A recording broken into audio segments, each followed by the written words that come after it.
Praise the Lord என்ற ரட்சிப்பின் வார்த்தையிலே உங்களை நான் சந்தித்ததில் மகிழ்ச்சியுடன் ஒரு வார்த்தையை சொல்லி உங்களை நான் பலப்படுத்த விரும்புகிறேன். பேதுரு இந்த 3 என்ற வார்த்தையில விழுந்துடுறாருங்க. ஏன்னா 3 தடவை கர்த்தரை மறுதளிச்சுடுறாரு. அப்போ பிசாசு போய் அவர்கிட்ட சொல்லியிருப்பால, நீ 3 அந்த வார்த்தையில விழுந்துட்ட, 3 தடவை அவரை மறுதளிச்சுட்ட, 3 தடவை அவரை மறுதளிச்சுட்ட அப்படின்னு பிசாசு போய் சொல்லி சொல்லி சொல்லி அவரை நிம்மதியாக வாழவே விட்டுருக்க மாட்டான். ஒருவேளை அப்படிதான் தப்பு பண்ணும் போதெல்லாம் யாரும் நம்மளை எதுவும் கண்டிருக்க மாட்டாங்க.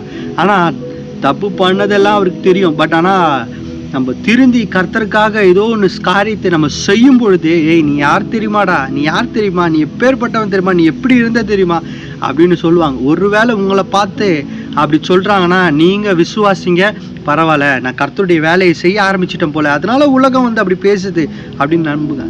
ஏன்னா அதே விழுந்து போன பேதுரு எந்த 3 என்ற வார்த்தையில விழுந்து போனாரோ, கர்த்தர் அவரை பார்த்து கேட்ட கேள்வி, நீ என்னை நேசிக்கிறாயா அப்படின்னு சொன்ன அந்த அவர் நேசிக்கிறார் தெரிஞ்ச அடுத்த நிமிஷம் அவர் செய்த முதல் பிரசங்கத்துல 3000 பேர் அவர் ரட்சிக்கப்பட்டார்கள். 3000 பேர் அவருடைய பிரசங்கத்தை கேட்டு ரட்சிக்கப்பட்டார்கள்.